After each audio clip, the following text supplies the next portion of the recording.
Good evening, everyone, and welcome to video number 2 in the new little, we'll call it mini series of Eric and Ian play some open hand Sky Tear.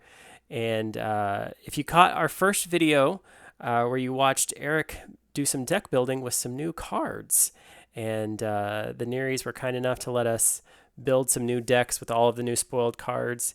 And if you haven't watched it yet, go check out Eric's deck building video. He built some new cards with the green blue cards here, and I am going to be taking a look at the red and yellow cards that were released. So with And me, as always, is my buddy Eric. Eric, how you doing? I'm doing great. It's my turn to be the peanut gallery. I'm ready to Oh throw some man. peanuts. Well, you are a superb deck builder. I am a superb net decker. So I in almost every game that I've ever played, I'll just be honest, like deck building is not a thing that I find a lot of joy out of. And I know a lot of hmm people can just spend hours and hours. And I think you might have even mentioned it in the other video where after you built your deck, you could spend the next 2 hours just tweaking, moving cards, around and that sort of thing. And I know a lot of people find a lot of joy in that. And I have never been the kind of person that finds the joy in building a deck. I love to think that I'm a really good pilot of most things, and I even love being given a pile of cards that I almost had nothing to do with, and try to figure out what's the best way I can use this Use what's given to you. what's given Yep. me. Which in a lot of games that I've played in the past, like limited versions of sealed or draft and that sort of thing, I find a lot of enjoyment out of. But just sitting down with a huge pile of cards like this and say, go build the best deck, that's definitely not something that I'm great at. So I rely on my team to help with that, and I'm so glad that I've got people like you and Tim and Joe and Clinton that have helped a lot in deck building. But usually when I sit down to deck build, I want to have some sort of theme because when I do deck build, I want it to be flavorful. And hmm so that's what I am going to attempt to do. Is it going to be the best deck in the world? Probably not, but we are going to have some theme and it's going to be some fun. So let's just scroll right in and start right at the top here with the new yellow cards. The first one is Acrobatics. If the caster has fast, move them 2 hexes, otherwise apply fast to the caster. So just a generically good card to give fast. So when I'm building my deck with red and yellow characters in mind, the red and yellow heroes. So when I look at Acrobatics, it jumps out to me as something, I think good for Yami. A lot of times people want to put fast on Yami to help her get that first minion stomp out of the way. But even something like giving Habarat or a chemo fast to get across the board to do a big damage. I guess this specifically doesn't give a chemo fast, but Habarat. So this is something that is a maybe for me in my deck building. I love the fact that it's a +2. I like that, and it's a reactive card, so also something that intrigues me. Um, Yep. So, and what's interesting is yellow now has 3 fast cards, and they all cost 1, right? And yeah, so the other thing is when you had the other ones, time glitch and stuff like that, you couldn't use multiples. Here, all of a sudden, when you get multiples, there actually has a added possible benefit of a super time warp. So that is a fun little wrinkle to throw at the all your yellow casting guys. it's definitely pretty cool. That when I first read this card, the additional move 2 hexes, it didn't immediately jump out at me, and my first thought was, well, this isn't as good as getting fast and drawing a card, which I always tend to favor. hmm Um, but man, if you have that fast already and you get an extra 2 movement, that can be game breaking sometimes. Where you get your opponent doesn't think that you can get to a particular control zone or something, and you know it's out of nowhere you can play this card and get 2 more hexes. It's gonna throw some people off, and I think it's gonna win a game or two. Yeah, I personally, I'm sorry for taking so long, but the time warp card, so many times you're like, am I playing around this card? Am I not playing this around this card? Because it's so game warping.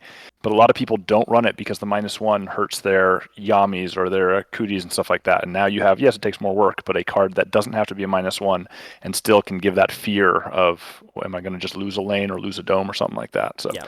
I think there's a lot of upside here.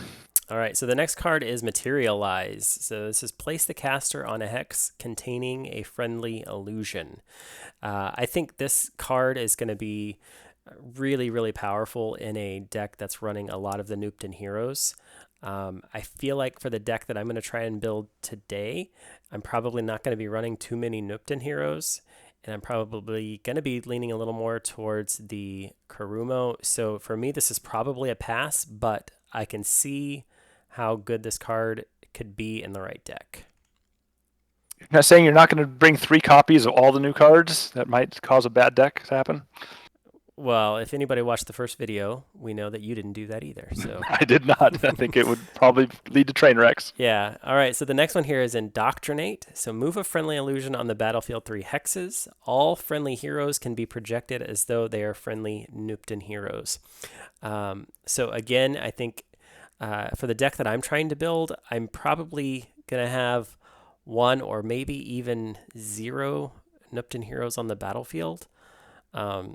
And so this is probably just not worth it. But again, in the right deck, the fact that all of your heroes, and I think that's important to note, doesn't just say all Noopton heroes, this is every hero gets to use that projected ability, I think is going to be bonkers. The next one here is Cull the Weak. So this is deal X damage to target enemy, where X is twice the number of conditions on the caster. So now we're getting into something that intrigues me, and my goal for this deck is to build something around conditions, right? I want to be giving out conditions, and one of the things that this does is this is based on the conditions on me as the caster, and so I like this card a lot, but I think for the deck that I'm wanting to build, I think this is going to probably be a pass, but we may come back to it and see. But I think this is going to be a pass for now. But this last one here. Oh, and I think just in general, this is probably going to be mostly in the yellow-blue deck because not free, Right. but the Leothan worship action gets you cast things on yourself. The Kurumo side, we had one card that I chose not to run in the green because I was like, yeah, I'm doing Leothan stuff on myself. I'm not giving a lot of conditions out to the enemy. And so for this, it's like the opposite side of the same coin, which I just love the flavor of that, right? Again, the red and the blue are at odds with each other. They both have different flavor. One's putting conditions on themselves and can use certain cards that from green and yellow, and the other one's putting conditions on the opponents and that uses different cards from green and yellow. And so I just love how that all works together. Yeah, that card you passed on may find its way into my deck. So the next one here, Where Faith Falls. So 1 cost, target hero's conditions cannot be removed unless that hero is defeated. Draw a power card. So this is definitely a card that I want in my deck. So my goal is to dish out the conditions. If I can keep them there, all the better. So this is definitely going to be a 3 of, I think, in my deck. So Eric, I don't know if you want to go ahead and copy it and throw that over there on our deck building side, and we'll move that in a bit while I keep going down and taking a look now at the new red cards. So this next one here is Down to Earth. This is remove all conditions from target hero and mana burn them. I think this is a fantastic card. I think mana burn is going to only get better as the more cards come out with mana burn.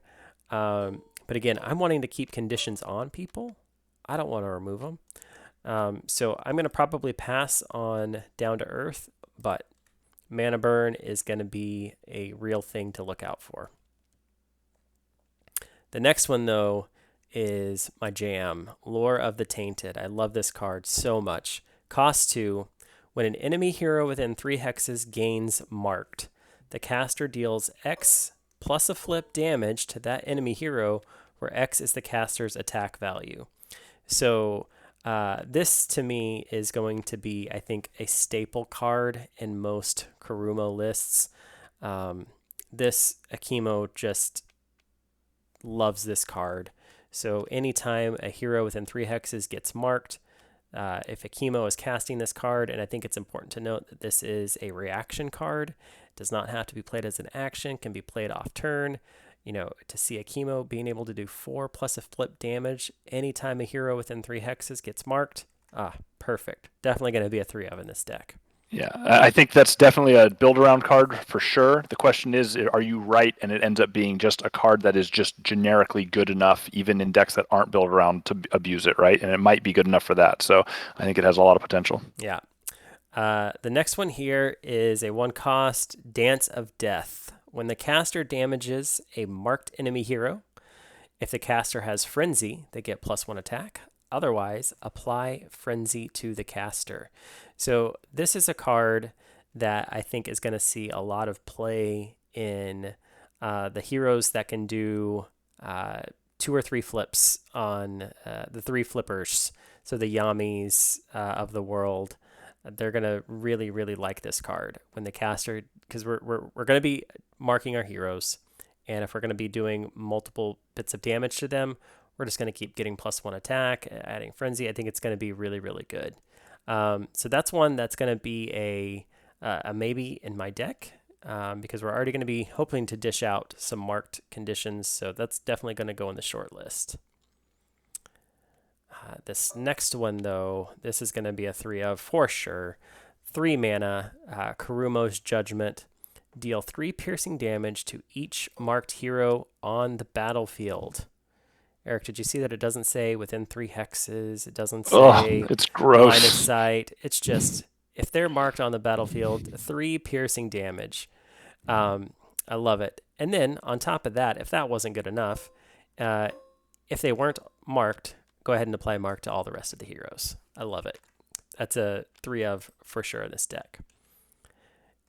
And then the last new card over here for red, Vendetta, 1 cost. The caster gets +X attack, where X is twice the number of conditions on target enemy heroes. Again, my whole objective for this deck is how many conditions can I dish out. This is definitely going to be one where I want to try to get... I think if you can get 2 conditions on on the enemy hero, you're getting +4. If you can happen to get a third and get up to +6, it's going to be incredible. So I love Vendetta. It's going to be a 3 of for sure in this deck, and I'm excited to see this card in action. All right, so it looks like you have 4 cards you're 100% building around, and then 2 others that you're possibly going to bring in some number of. Yeah, and we had in your deck building session had looked at Grasp of Graphite. If target enemy has slow, they cannot be moved with the next movement effect. Otherwise, apply slow to them.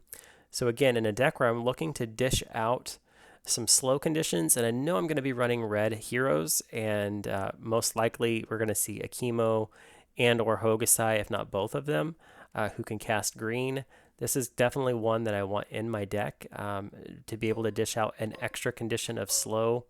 And I'm also looking to probably play my Yuki as well, who could dish out slow to someone, and then I could really get some good use out of the first effect with another hero, just to make sure that they cannot be moved, Yeah, I mean, and it doesn't just stop the movement effect, right? It says target enemy with slow cannot move the next movement effect. So the case is you get slowed for some reason, and they're like, okay, well, I don't want to move because it's only 1, but I'll skirmish. And you throw this on them to stop their skirmish. Now they lost their move 2, and now they only have a move, unless they have other shenanigans, only get to move 1 for the entire round with a move action, right? And they've used 2 actions to do that.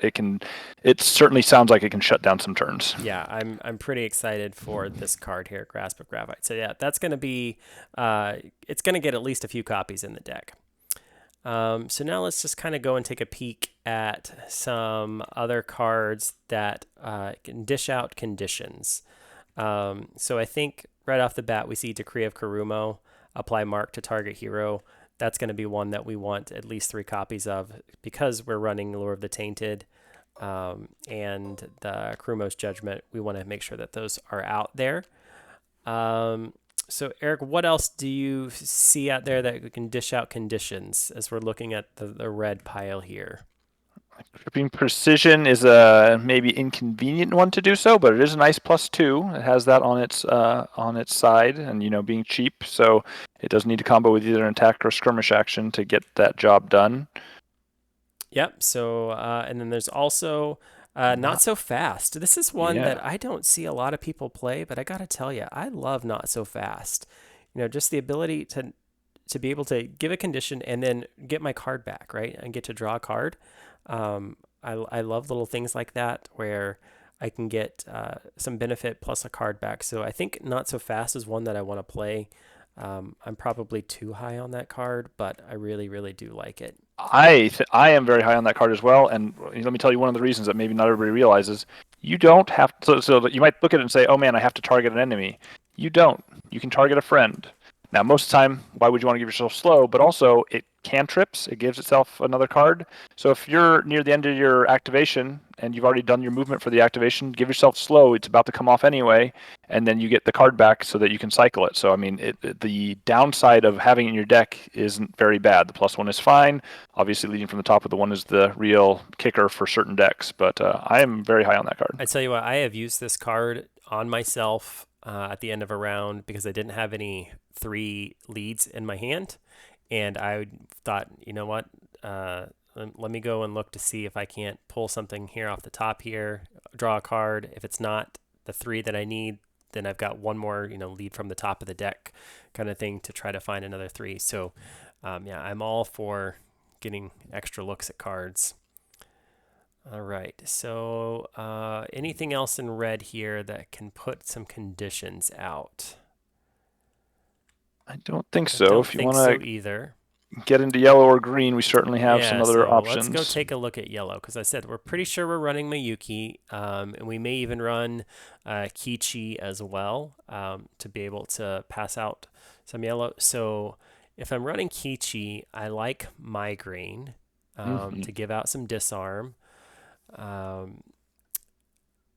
also like Purge and Purify. So this is going to be one that is going to be 100% going to go in the deck. I want to pass out conditions, and this is going to allow me to use all those conditions to pump a lot of damage out. So this is place AoE on target hex. Each hero hit loses all their conditions and 2 HP for every condition that's been removed. Really, really like that card. I don't see it in play a lot, and I feel like now with this influx of conditional cards coming in, I think it's going to see a little bit more play. I think so too. And just also remember, this one also can hit friends and enemies. So sometimes you got a disarm you really need to get off yourself, take some damage and get that disarm off, right? Absolutely. All right. What other yellow cards do we like here to maybe put in to pass out a condition or 2? And we're talking about conditions on the enemies, so we don't really care about the fasts particularly. So I don't know that there is anything else that yellow does. Exhaustion can mess with conditions so that you can switch their good conditions to bad conditions. Or, hey, if you really want to pile on somebody, right? You mark them with Mayuki, they get a slow on them. You change that mark into a frenzy. Like say, hey, yeah, you get a frenzy, mark them again with somebody else. Now you get up to, that 6, 8, 10 damage on your pluses or something like that. So you can maybe do some shenanigans with exhaust. Maybe it's too fancy, but it's always fun to combo like that. Yeah, I think so. I think it's worth at least a copy or 2 for sure. So we'll definitely put it on the short list. And yeah, I think that's it on the conditions for yellow. And then let's jump down to green. As we know, green likes to give out some disarms and some slows. So yeah, Crawling Darkness jumps out right at the bat, apply disarm and slow. So this is 2 for 1. So this is definitely going to be going in to our deck. I'm not huge on Mud Flood. I don't know why nobody likes Mud Flood, but anyway, yeah, it's probably not going to go in my deck. Typically, by the time I throw Mud Flood in, is like I just need more 3 mana cards. Now the thing is, mud is kind of like sand, and a flood is kind of like quick. So we've got a mud flood replacement sitting over in these new cards. We do have a quicksand, And this is going to apply slow to a whole bunch of heroes. So I think we definitely want to put a copy or two for sure in our deck. And taking a look down the line, I think that's probably right where we want to be. I don't know if anything else jumps out at me.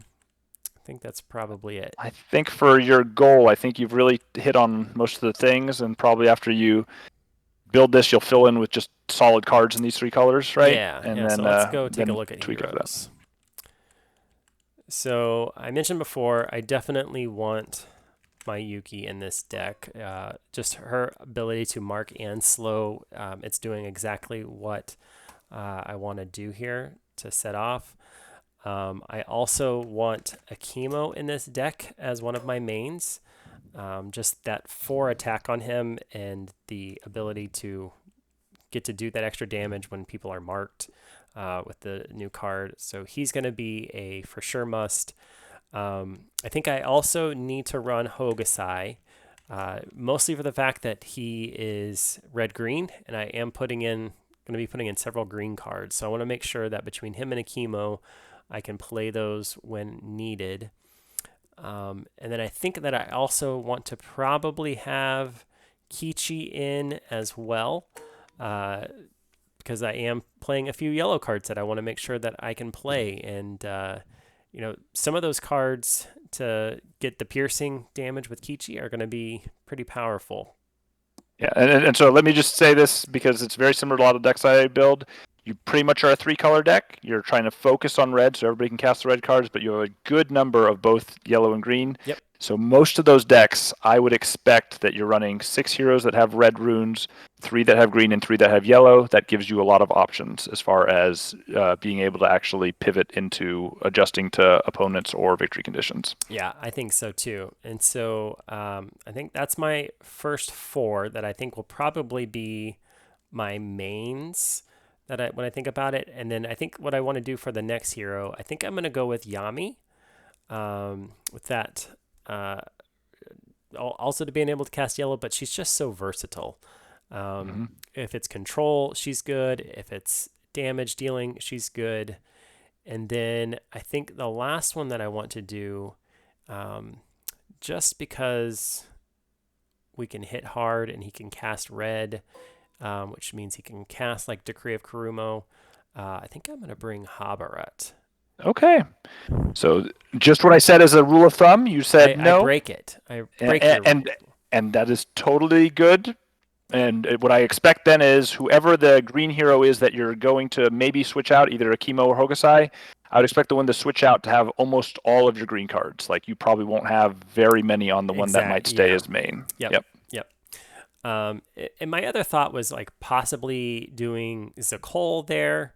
Like I thought about Kotlik, but I feel like Kotlik just died, or not Kotlik, but Akla. Akla, there it is. Akla, he just dies so fast, and so yeah, I think I like the 4 strength that WIWWT brings. So cool. All right, let's go over here and take a look at what we have. So, like you mentioned, I've got several green cards that I want to throw in, and it's probably good that almost all of those go on one of the green heroes that can cast green. So that's going to be Hokusai and or a chemo. And I think I'm going to probably play a chemo 100% of the time. I think he's going to be in every single game, no matter what. I'm even on a control game. I think I'm probably still looking to do a kill or 2 to help me with control, and I think he's going to be in there. So the green cards that he is going to need on his side. Let's see. See, this is where I'm not very good at here, Eric. Sure. So what I'm hearing here is a chemo is going to be always in. That means that I would like to put almost all your green cards on Hokusai. Oh, there you go. Because if you swap it out, you basically turn it into a red-yellow deck. Yeah, chemo will be there with his green rune, which is useless. but then Hokusai goes away, the green cards go away, and you don't have these dead cards. It just really hurts. Like if a chemo's out there and he dies and you have 2 green cards in your hand, it's like, oh, I'm not doing anything this turn, right? So this will avoid that problem. Perfect. And yeah, we wanted a quicksand. Maybe we just add another quicksand. It's a new card. Yep. All right. So let's look at my yellows as well. So Purge and Purify. I think I'm going to probably put those. I lean to putting that on Mayuki. And I don't know if I have a good reason for that other than I think she's probably going to be in almost every matchup. And I think that card is just so useful. Right. So I think I want that on her. And if Kichi comes in, he can cast that as well. I think these migraines go on Kichi. He's one that is more likely. And see, this is where I fall into the trap, Eric, of me putting cards on who I think is going to cast them, which is totally not how this game works. That's right. So I was about to say, if you think that you're always going to have disarm, I think they go on either Mayuki or Akimo. Like Akimo is it sounds like a main, right? Yeah. And so you basically need to identify the cards you cannot live without and just throw all of them on Mayuki and Akimo. So when Kichi comes in, he can still cast these cards, and same with Purge and Purify, but if it's a card that, without Kichi in here, I don't really need it, then those are the cards that you put on Kichi, All right. Well, the cards that we know are going to... Yeah, let's start there. That we 100% Lore of the Tainted. Boom. Absolutely. Decree of Kurumo. Absolutely. V for Vendetta. Absolutely. And the new one here, Where Faith Falls. Absolutely. All right. So that was the easy part. So what is the next most useful card do you think that you got? Is it the Decree of Kurumo or is it the Migraines? No, I think it's the Decree of Kurumo. Yep, I think so too. I agree with that. So there is that. All right, so this is what we have left that we've quickly picked out. So Eric, when you look at this deck, what do you feel like it's missing? What are the holes that you see that would be a good fit? Yeah, so the first thing that I see is you've got 3 3-cost cards, and that just scares the heebie-jeebies out of me, because even if you're a kill list, I feel like, and I know some people have been able to slim those down, but I want to be able to lead in the dome at a minimum every round from hand. Nope, I agree. So I immediately go to Unstoppables. I like these a lot because not just they're 3, they have a good effect, but they're +1. So in a deck where I want to do a little bit of damage, I want to throw those in. And then I also think about, what do you think about Rampant Hatred here? Rampant Hatred seems great, right? 3 cost. Yep. I mean, I think one can go on Hokusai. The other 2, I think you really probably want to put on Akimo. No, Akimo's main. You can put him on somebody else, right? And just know that Akimo will be there to use it when it comes around. Yeah, but I like, they're 3 manas +1s, right? If nothing else happens, if the game ends on round 2, turn 2 every turn, because that's how your deck's supposed to go, then that's great, right? But these guys still fulfill that role. Yeah, so absolutely. All right, so we're going to go 1 on Hokusai. And Kurumo's Judgment is also a 3+1. Man, it is, yep. That is 9 good cards with 3 mana and +1 in this deck. What were those creators thinking, giving us 3 mana +1s? So now the question is, do you need to, so is most of the time Hokusai going to be in, and therefore you're just cycling through these last 3 people depending on matchups, probably? I think so. Or is so. Hokusai maybe going to be coming out a lot of the time? No, I think so. I think so, yeah. I think he's in almost every game. And honestly, like, again, this is where I fall short on my deck building. Of it really does take me several games of playing something before I get a feel of, he is just not good in these kind of matchups. So I will definitely lean on your thoughts here as to where to put these cards. So I mean, if we were doing this and we're trying to study for or train for a tournament or something like that, I think we would choose some of these cards, put them on Kichi, throw Habarat and Yami in the trash, and play three playtest games with this, and then feel how the top four where they feel they fall short, right? Yep.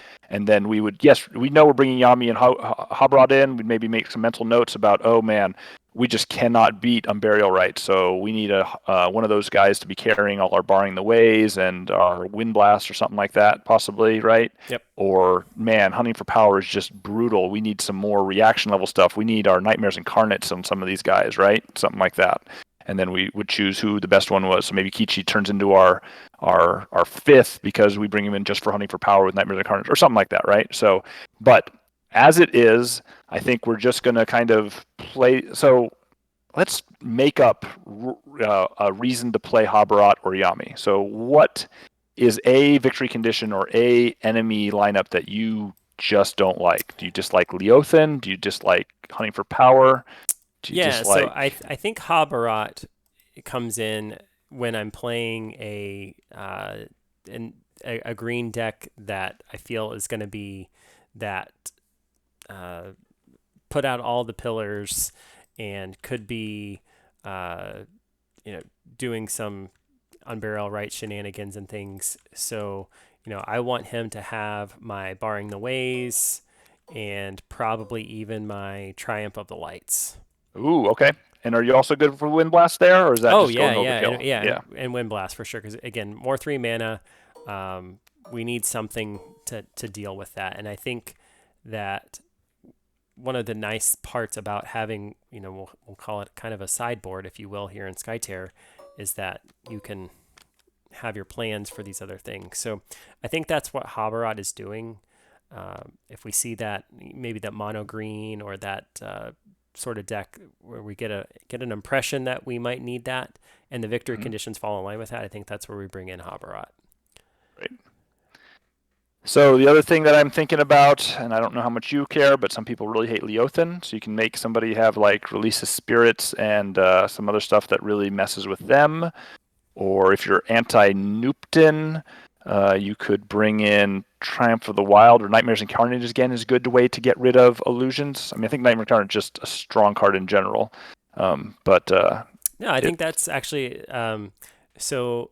If I'm not wrong, what we've seen in the meta recently is a lot of powerful Nuptin decks, right? Yep, they have been. It's been winning a lot of events and games, and so let's make Yami that anti-Nuptin hero, and see what that looks like. So we have cards that can deal with the illusions. And there. Yep. Thanks for putting it out. The Nightmares Incarnate can just snipe an illusion right away, losing some of that benefit. And I think we put this new fast card out. Let's go ahead and put at least one copy over here of the new fast card. We've got to play the new stuff. Yeah, I mean that's the other thing is Yami just load her up with fast and watch her go is also a possible thing. But you also might want to split up some of these 3 drops onto her to balance that out. I don't know. All right, so I see you grabbed Soul Scream. Yeah, this is another really good one at being able to punch a little bit of damage, but also can hit minions, can hit illusions, can hit all kinds of things. So yeah, I do like that. And you might see my tendencies lean towards the strong 3-cost cards, but it's not always wrong. Yep, it's not wrong. Not wrong at all. So let's just go ahead and we'll put in a couple of more copies of this to get some more 3s. And now let's add some spice. Looks like you have 4 spots. Let's do some 1-ofs. Yeah. So we talked about the exhaustion. We talked about Dance of Death. I think Dance of Death is really good on Yami here. Alrighty. Now, what spice do you have in mind, Eric? What just from what we have here, right? Choose an exhaustion. It'd be sad after we talk not so fast up so much if we don't at least bring 1 copy in, because then we're not putting our money where our mouth is, right? Yeah. We definitely got to put a copy in. And yeah, let's go exhaustion. 1, 2, 3, 4, 5, 6, 7, 8, 9. Right. That's That does it. So here, maybe we've overdone the 3s on Kichi, but part of me says you can never overdo the 3s. So I think having all those 3+1s is going to make you a happy person if we end up in a control-y type match. Oh, 100%. And like I said, I've got to play a deck 2 or 3 times, and I'm also one that if there's a card that I'm kind of wishy-washy on, like is this Soul Scream, is this the right card, or should it have been something else? And when I play those games, when I see that card, I like to kind of, hey, if this were that other card, what kind of effect would it have given me here? So yeah, and you talked earlier about not being a deck builder, but in your defense, you are really good at being a deck tweaker.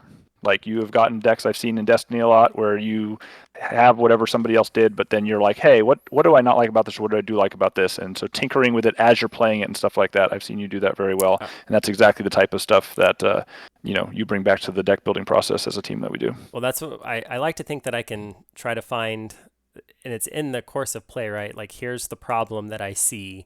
I don't have the answers that I feel like I need, and then I make notes of those things, and then go back to the drawing board and try to find the answers that I might have been missing. So anyway, I'm excited about getting to use some of these new cards, and just the flavor that comes in of thinking like, I'm going to put all these conditions out and just use the marked ability to some great effect. Makes me excited. So. And just a note for anybody that's watching me do this, the online deck builder is great. I love it. It makes this way more easy. But if you ever do have to do something in TTS, you want to stack up one alt with your other cards that you want in the deck. And then if you use the spawner, if we scroll up over to the spawner under the line where you do the web thing, which is what you should use most of the time, if you put the bag down there and then click the button below that, this process will make all 6 of those heroes and all their little bits spawn properly when you click that button. Yeah. So, Eric, I got to say thank you for helping me put this deck together. I appreciate it, and I look forward to our matchup. Sounds good. All right, everybody, thank you for watching. Be on the lookout for the video that's to come, where you will see me pilot this deck, and you will get to check out Eric piloting the deck that he built in our previous video. And we're going to highlight some of these new cards. It's going to be fun.